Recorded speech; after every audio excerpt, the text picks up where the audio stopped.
Thank you. I have perhaps 3 or 4 things to state. Babu Ndhlalambi, thank you for what you are doing. May God bless you. He's blessing you more than you know by the souls you have brought to Christ. I have 3 or 4 things to say. After listening to the presentation here, I want to make a proposition. I know we're not currently a structured organization, and I'm talking to all of us here in South Africa now, those who are here and those who are not here. I have a challenge. Why do whites outlive us in terms of ideas and other things and institutions? One simple thing they do, which blacks have not done. And I want to emphasize this one. Youth who have heard me speak in camps and elsewhere will know I'll keep hammering this thing until something gets born. Why? When whites are here, they create a movement and then institutionalize it all the time. When white people have an idea, they create a movement or a task team and then turn the idea into an institution, which is why all of us here have gone to white institutions. Even if they've got African names, they were born by white people. Universities were created by whites, because wherever whites go, they leave a monument to their existence. Blacks don't, we just live. We just keep living. I want to argue that this thing is new. It could have been caused by colonization, because we had nothing to live for. Something died as we were colonized. We're not going to that one now. We can't complain forever. Right? We now have a time to recover our losses.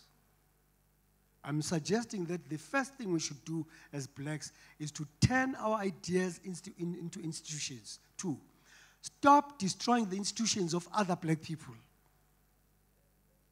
Stop destroying the institutions of other black people, because your vision is not my vision. Your dream is not my dream. There is research behind what we call NDI. We have a hanging online school, unborn, but it's already in the womb.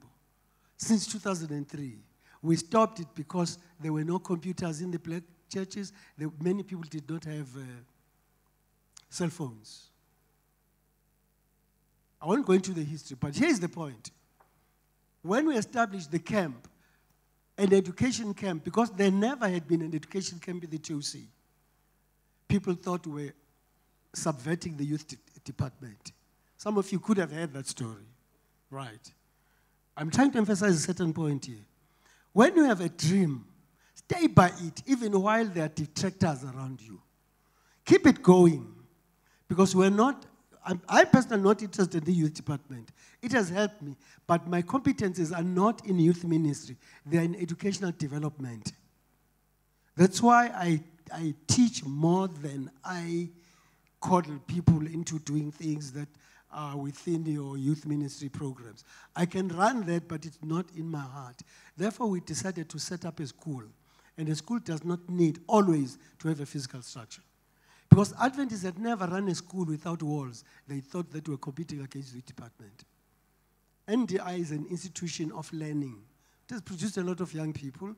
This year we're setting up a physical tertiary institution in Gauteng. It's coming. We will invite you the day it is there. But we're going to start with an online school in August. That's one thing you need to know. Because we want to teach the whole country. This year we're establishing NDI tertiary. We're calling all our former campers who have degrees. We're creating a new education movement in the church. We're not competing with DASA. DASA belongs to the Ministries department. It is not an education, it runs educational programs. But according to church policy, all collegiate organizations whose members are not in Adventist schools fall under the youth ministry department. That's one thing you need to know. The church has no educational task to run you when you're at vets, because that's not their school. I think you need to understand this distinction. So NDI is an institution of learning. Why am I giving you this example? You are not going to survive in this world if you think alone. Tell your dreams to other people who might have resources you don't have. There's no research taking place in the black church. That is why we've got these type of questions. There's no writing in the black church. That's why I've got this question. These questions will stay until we institutionalize something. So I'm not here to create an institution, but all I'm trying to say to you is go back home now, talk to your friends, sit in a board, and institutionalize something. Whites always bring visible evidence of their brains, all the time. I keep talking about the Curo schools, because they are the classical example of what Boers are doing now. They're controlled from Stellenbosch University, because they want to leave a mark on South African history. So institutionalize your ideas. I talked to the leader of the AWM in the union once. I said, institutionalize the Women's Ministries Institute. In the North American division, they've got that running at Loma Linda University. And she said, and that was all I received. And then I walked away. I'm not a woman. I had to walk away. But if he was a man, I would have insisted you do it. Otherwise, I'll do it. You get the point? Now, I mean, I've come to a point where I've come to conclude that the church does not own me. The people who can claim they own me are my parents, but they're dead. All right? So I own myself. So I'm going to do anything I like in this church as long as it is right and just. Yeah, I don't beg anybody. We're going to build schools, buy schools if we have the money, because the church is not our owner. We're not the property of the church. And these people die. What happens if you outlive your owners? You get the point? Does not make sense. I'm trying to overemphasize the idea that we should start institutionalizing our... Right, let me talk to the musicians here. I used to be a member of a quartet. I conducted choirs. The first teacher's choir in Atteridgeville, I was one of the 2 conductors there, because I taught in Atteridgeville for 8 years. Please institutionalize your musicianship. You are busy competing on one another, staging concerts all over, and leaving no marks on time, but you are busy marking time. The King's Herald is about to do its 100th anniversary. Why are you not collecting yourselves to create a recording studio for Adventists? What's this nonsensical competition you have among so-and-so sings better? We're not here to sing better than so-and-so. Sing better than yourself yesterday. Do today what you did not do in 1940. Stop this idea of competing among yourselves. I was in the tabernacle during the time when the tabernacle was being used as a place for meetings in Soweto. I overheard one singer saying to another, I found it very cheap. We're not here to compete, we're here to praise God. Institutionalize, institutionalize, institutionalize. That's the first thing I want to tell you. The second thing, let's deal with our fractured institutional culture.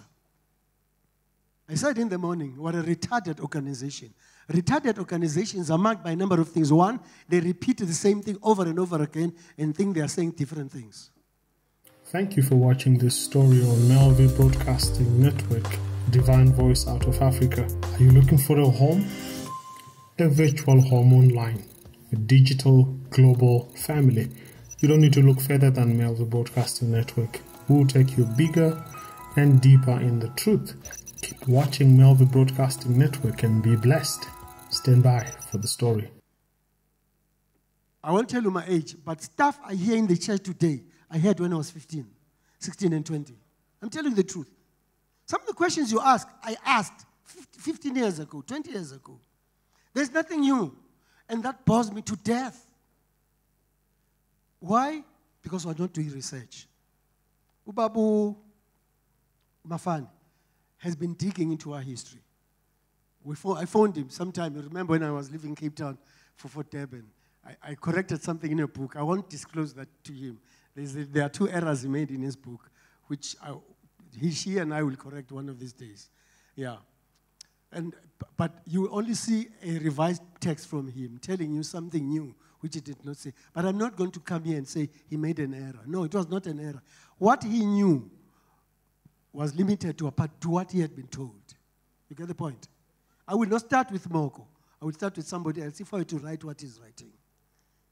The other thing I want to tell you is that we are currently writing the history of the TOC. It's almost done. The GC is setting up a project called Encyclopedia of Seventh Adventists. It is the largest and the longest project of this church. So the union asked me to write the history of the TOC. Here's the reason why I'm telling you. Because we're not a developmental organization. I've gone into the minutes of our conference committees and others and found essential information is missing. Decisions made sometimes in sessions were never followed. That is why you don't have a school. I've been in TOC since 1970. 6 plots were given to this conference, free by chiefs who have hardly used one of them. Why? Because we don't have a developmental model. See, session, manje.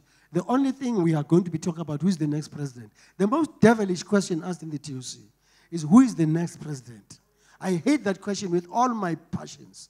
Instead, you should be asking, when is the next school? We closed the school in Makhokhong. We closed the school in Mafikeng. We closed the school in Ziras. We closed the school in Batlaping. We closed the school in Baksin. We are now recovering in Maranatha. We closed the school in Bloemfontein, where the old men above Africa you taught. We closed the school in Emelo, which was the first school the TOC had. We closed the school in Gilead, in Siema, and 5 schools in the north. We closed the school in a farm school. We closed the school in Hammanskraal, founded by the late Pastor Mawela. We've closed the school. The Orlando school is tottering between existence and non-existence. We don't have schools. Whites institutionalize their ideas. That is why it's going to be difficult to decolonize in white institutions. I'm telling you the truth. White academics are checking the decolonization agenda. I'm telling you, it's going to take 100 years because they are developing arguments against it. You'll continue banning the schools. They'll continue developing ideas. Ban the buildings. The buildings are not the institution. They're not the ideology. Keep on banning, Nina. Yeah. Whites know where they're going to. They know the route. Why do they have so many companies? Why they've captured the economy and captured money?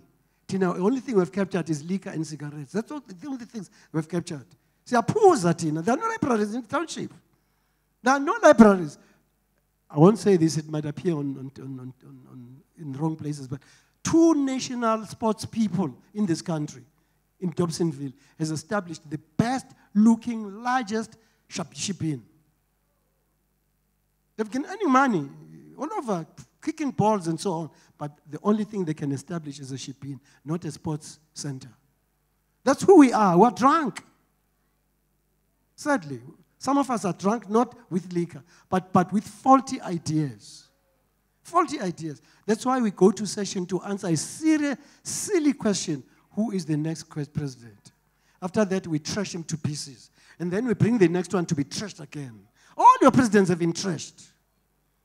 The earliest records of this conference in the TOC go to 1974. But we have a history going back to 1936. Where are all the records? That's the question. In your own church, where are the records? Let's go minuscule. In your own church, do you know the history of your own church? Who started your church? What is there to celebrate in your congregation? I'm asking those questions. The last thing I want to say is, all right, fine. Babu Mafani, what was the question that was asked before you left? There was a statement here. I won't answer the question directly. I'm going to give you what I'm doing.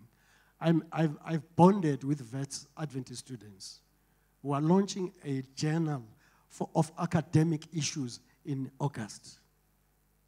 We're going to sell it in the church here. Those who won't buy it, that's the problem.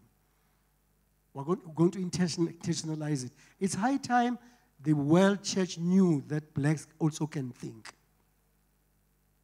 Because that's where the potential is. That's where the potential is. Some of you are writers, but you don't know. You have been writing essays for the last 100 years, but you don't know that that very essay could be published. You get the point? Yeah. Run writers' clubs in your own churches. In my area, there are 52 high school students. I'm taking them to a camp. They're not Adventists. I'm using Adventist material.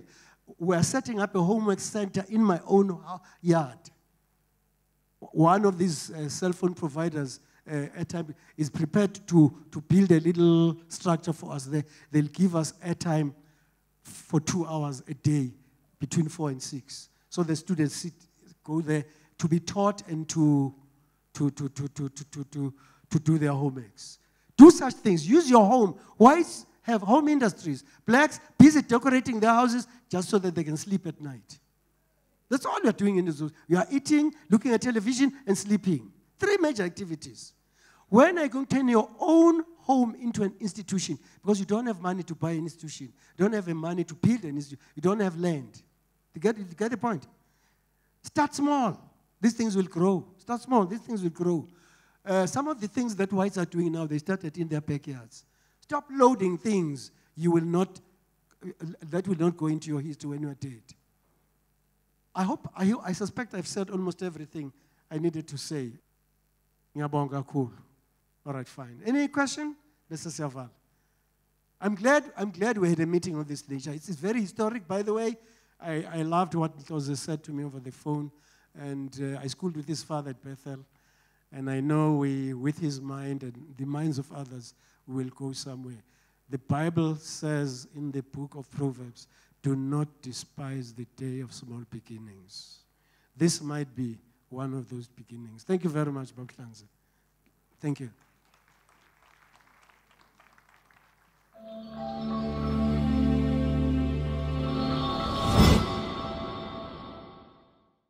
My friend, thank you so much. You've taken your time to watch this video. You've been blessed. You've been wondering, how do we get to create such videos and share them to you for free? No. They are not for free, my friends. We do spend a lot of time, money, and equipment to generate these videos. And that's why I'm here to invite you, if you have not already done so, to subscribe to MelVee Broadcasting Network, particularly to join this YouTube channel and all our other platforms, and send us your donations. So please click the join button and send us your monthly donations. You can also go to PayPal. If you're out of Africa or wherever, you can send us your PayPal donation. Just go to the details that we're showing you down there and send us your donations on a monthly basis. Obviously, we also have a bank account. I've put the details right there. Send us your donations so that we can do these and many more projects we have of quality media products. We really want to use this platform to prepare you, your family, your friends, and your colleagues to be ready for the coming of Jesus Christ. He is about to come. And this is a small opportunity you and I have to use your blessing to bless us, that we may bless others. So God bless you as you consider sponsoring this ministry. MelVee Broadcasting Network is a divine voice out of Africa. God bless you.